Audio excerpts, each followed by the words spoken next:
adeɛ baako a yɛhwɛ ani mu si yɛbɛyɛ ɛne Ghana for timamufoɔ wɔn mo ɛyi edi ho nsɛm wɔn wɔ ntimi nkasa ma wɔn ho yɛtena sese yɛbɛtumi ayɛ wɔn ano na yakasa de ama wɔn a wɔn ni akwanya sɛ wɔn tumi ton wɔn haw ana wɔn ka wɔn asɛm no yɛtumi tena se na yɛka ebi ma wɔn ɛno nti yɛtena sese na yɛbɔ mu anaasɛ yɛka nsɛm bi a ɛnyɛ sɛ bi a yɛtan wo bi anaasɛ bi a yɛyɛ na manyɔsɛm na mmom ɛyɛ ɔman no yiedie ho nsɛm sɛ bɛyɛ Ghana ɛbɛtu mpɔn asɛm bi a ɛkɔ so a I think say over the years akoso saa am yɛte yɛni ahwɛ ahwan na eduru ba bi a akɔyɛ sɛ wɔfa C19 kru asɛ de wumi a ne ya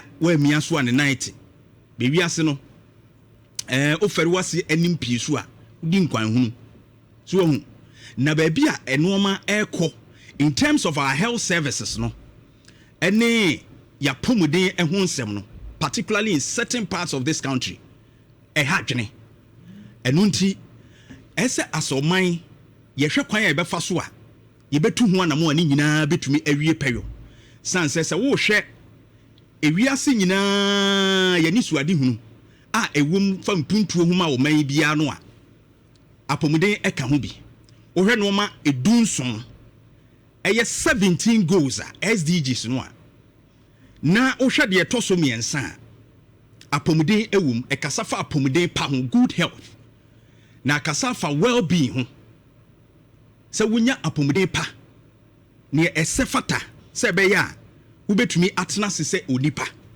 na watumi akɔ aba na wayɛ adwumade aboa wo man no mo man no so anya wo so mfaso sanse so obi yade a ontumi nkɔ na adwuma so empempi sɛ wo hwɛ nnwuma bebre no a wo mo skilled labours ne wo mo a contribute much na so wo mo yade anaso wo mapomuden tɔche ma no ntumi medi dwuma a ɛyɛ na adwuma no ho kyerɛ no paa ne kɔba sa productivity nso kɔfam enti wo man ya na pomuden ensisi so no nimpumtuo no ɛwɔkyiri and so health was counted for number 3 ɛwɔ ye SDG goals yi mu na asɛmba ko a ɛkafa ho a mepɛsɛ ohwɛ ne sɛ priorities a na ɛwɔ saa goal yi mu ɛyɛ esusudi a ɛtɔ so miɛnsa yi mu no or say prioritizing the health needs of the poor ne edi kan kran hyehyɛ on bɛyɛ betumi di apomuden pa ɛde abrɛ ne sɛ yɛbɛ prioritize the health needs of the poor yɛka wɔ mu a wɔ mu mmɔbro baabi a yɛhu ne sɛ sɛbe ohia wɔ baabi a yɛhu ne sɛ ahokyerɛ wɔ no yɛbɛhwɛ sɛ ɔmo apomuden so no yɛde bɛtu susudua so no yɛtumi aboa ɛno nti sɛ woba Ghana ha no a mmea ne nyinaa ɛnsɛ enti wokɔ Greater Accra region a sɛ wode impumtu ɛwɔ hɔ ɛne apomuden kankoro ɛkɔ ɛde toto mmeaeɛ ahodoɔ no mantam ahodoɔ no a ɛnsɛ woba Kumase na wode ahanom apomuden ɛde toto mantam bi aka ɛnyɛ pɛ sɛ wokɔpie mu atifido mantam the northern region the northeast any other parts of the country a yɛfrɛ hɔ ɛyɛ deprived anaasɛ areas a ahokyerɛ wɔ hɔ bebree ane yɛbɛka sɛ ohia wɔ hɔ bebree no a ɛyɛ na apomuden ho nsɛm na kɔyɛ biribi ɛwɔ hɔ ɛno nti ɛhɔ na ɛsɛ mostly yɛme yɛ nikɔ na deɛ nti a mɛka wei no ne sɛ ɛna no mehu adeɛ bi sɛ yɛde adɔktafoɔ akɔ regions ahodoɔ ama bebree no ano ɛbɛsi nne yi wɔn mu nsi hɔ na wohwɛ regions no a out of the 16 regions no a awerɛho sɛ fa baabi te sɛ ɛyɛ ahafo region out of 21 only 8 ɛna report ofa ɛyɛ oti 21 no emu 1 ɛna report na okon of east 19 doctors ya ɛso omukɔ hɔ no ba ko kransi hɔ the upper east ba ko kransi hɔ 35 ba ko kransi hɔ upper west 32 emu ba ko kransi hɔ na doctor for mako ahanan aduosia miensa 463 ya ya posti wo mo ye wa ha na 2022 2023 junior doctors are almost o ma gentete awie akoye o mo housemanship awie yem posti wo mo a na o mu su o man mu ka ho nsem si yem posti wo mo tifi o mo skills be sei akwanya ba and the Ministry of Health together with Ghana Health Service and other agencies omo ye postings no the doctors no e distribute omo equitably. It is our SDG goes now me kan ma wo no a the number 3 no kasa about good health no or sanso kasa about equity say emfa ho ni ba bia obi a hye bia no so otimi nya apomudin a esefata enisi eyenyi mu. And so the Ministry of Health under Minta Kando honorable and the other agencies a distribute we kama say be ya ba bia benya doctor fo a asupiti no obi koduru a o mbetumi ahwe na mehwe ana mekote say a doctor fo yi esu o mu ansi wo na ade we ni ama hu hia ne say o hwe ye doctor eni wa yarefo wono mu ratio ananse uyi ayarefo no dodo eni a doctor fo ahodo a wo mantem no mu a ensusu ye dam pii se wo ba eye upper east regional se yi doctor ni ba ko a ohwe nipa empim aduonu ba ko eni akiri one doctor to almost about 21,000 patients. Okwa Upper West, one doctor, over 13,000 patients. And I say, I are for and onunkwa ye ni doctor bakwa. Eso or show. Now ko Northern Regional, Dr. Bako, enipa and pimkron, over 9,000, and yet to tunwa, eso or show. Now we, okay, kabum na bankraya, and can Dr. Bako nipa. Empimians in Zen cry the doctor for go up Kumase a doctor for her. But who come here medical boss so the upper east, the upper west, the northern region and the other areas like the half when areas na near Bobo Budino. Doctor to patient ratio no. I was through baby. I say Dr. Bako shendi pa bebrebe. And to the Ministry of Health and the other agencies then who say if you see distributed doctors no more certain areas ya doctor foni ho no mutumi ekoboa na mete say reasons ya a doctor fo no edema and say accommodation baby on beda delayed appointment letters or appointment letters no e be a delay and the new qualified doctors no e be say wo mo so wo mo ye new enti wo mo kwa on beda timi akoye adwuma any ade. Those are some of them. But from the GMA president, the other Ghana Medical Association, no, HSA, there were accommodation issues any ade. Na and I mention I'm say Usha Mia Yebodi in Aswa. Na my omukwa was ewu kese. Mortality rate was ro. Na apomudi to apima ade kitu ebi anka doctor ni wo ho a yebetumi aso ano ntem na mani pa na wu. But okay, cancer answer ya omo kan nyina esi ano a. Ena maybe some who say Honorable Minta Kando, the Minister of Health, am making indications say omo ko mbia ye nyina no. One eye district assemblies no. Ena health directorate no. Ene asoya hodo e wo ho mpanimfo akasa se. Wono mo nhwe no ma obia wo mo betena. Na afi akade e ka ho a wo mo de be ye adwuma.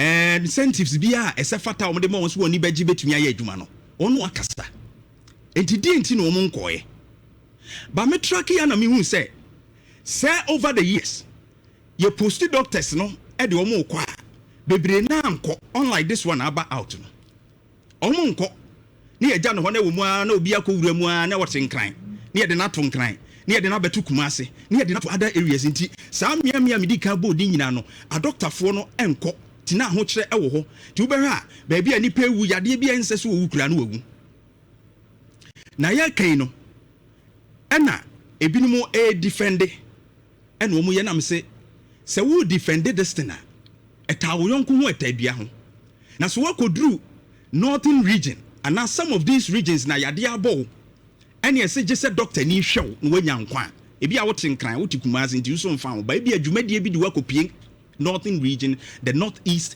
and the other areas. Nase yade bo ne kasa hia doctor ni amanaje wonkwa ne ye nya no na wofi mu fia. I believe say we be support de yeah can. Because the minister has indicated, so we're making requests to the district assemblies and all those other and penny for so monstrous wombe mamo accommodation a kama. And besides, so what health institutions no and our facilities no. Your cheap compounds and no ewu pa a young krasi. Your health centers ya and also won krasi kakra. Neba district hospitals ni municipal hospitals na. So ko pie man temuni krumwa eni baby aka ankoma. Empempi no na ukrum. Wakobedie hu nsem enye dene. Said the cheap compounds ni health centers ni hye no. Na doctor bi anywhere you posting below a district hospital na municipal hospital. And I found it difficult to accept say e bi mo justify say because a deprived area tinipa no kwa. These health workers here what these deprived areas no incentives e won say omo kura no promotion kontem chen wo mo a e wo nkran ni kumase no and omo sa wo allowances bi kura omo sa agege e ka ho wo sa amia no ho e chen wo mo e kumase ne nkran no edimehwe am hu say kire no emfie bi atwa mu no omo akone nko no and am say e deliberate but then same bi ne e pese ye de yiye ho no but yen kan hu so omo so e wo ho no e ye nipa te so omo e wo kumase ne nkran ya so omo sumunya apomde pa. So incentives are ujina. In fact, all health workers are almost musika fepa no musika mu ede a doctor for. And so when you are posted, now also unko because of this. By your nurse for your pharmacist, your other categories, physician assistant crowd ya na ebinu kra ho mo kra mo shegurem. Health workers ni bo mo shegurem, health centers bi ni ade o supervisor other chief compounds. And so mo koba. But one thing I want to remind the doctors, not taking Hippocratic oath.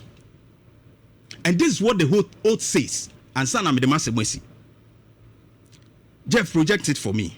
Or say, this is just a summary of it. Or say, I solemnly pledge to dedicate my life to the service of humanity. The health and well-being of my patient will be my first consideration. I will respect the autonomy and dignity of my patient. I will maintain the utmost respect for human life. I will not permit discrimination to interfere my duty. I will maintain confidentiality. I will practice with integrity, conscience, and compassion, and I will share my knowledge for the benefit of others. I make these promises solemnly and freely. So there wouldn't be discrimination. Nipa ewo Kumasi no, omo ti se nipa ewo these regions now. Yede nipa a doctor 435 nipa ba akokura nsi ho. And then a big delay of appointment letters. You need to report. Now, assumption of duty. No, they are prepare appointment letter. No, they are my effective date. No, and then we call a regional health directorate. Now, omo nebeshe na bra we report. You know, omo share ayen share ya up a facility and answer baby omo de wo koto amu aye adwuma. And so you cannot sit in the house and say my appointment letter delay. These are just excuses to repeat normal AC kani etwa mu a ye post mu a monko no. And I think Honorable Minta and Kando, this distribution is perfect. We're distributing the camera. And we must ensure so moko I learn say 1 week or 2 and others. And one recommendation I may say, you training more doctors. I didn't think yet Ghana. Yes, universities in Makwan say nurse for other paramedics no. To say laboratory scientists ni ade no. E bintimi nko pursue medicine because ebia wanya science e wo na SHS. Na biology ben na cha anatomy a nurse for no koye. Biology ben e na chain sa anatomy na other cadres no moye. Umutimi nkoye but some crofo ya be free ha ko China. I could read the medicine no. Now wa ba ha get Ghana Medical and Dental Council exam say twa. Ni afa no so onye doctor wa ha. Nipa na yesi yema nye medicine no wa ha me doctor no. Obeko China akosua, obeko Cuba akosua, but oba ni ama na konya no asabe practice wa. But the system no will not allow that person to be enrolled. Si ebiemu a ebema kwan ama distribution no ye mre bebre said ye huni. And that will help. In Sha 104.5, I hope I now could hunkrofo a well crasia. Just put some of the images. I will young crofo show one. Na a wua and ke doctor ni nipa no wonwu. Ya na rehopa. And we need to check this. In Sha 104.5. Yes, so sa no man so do. Nipa bia ye nipa. Omo one kind, and omo what those areas. No, almost nipa, and we must respect life. The minister has brought a release, so we provide this. Yes, our arrangements. So why won't you go? Report first. This will report you. Then other things will follow. Now, if you say anyway, how would it go? I think the doctors are being over-pampered too much. I see already. Insha 104.5. Ebusunya meba na Eugene say tutu. And I for that. Yedinkomo. And now, who you want, sir?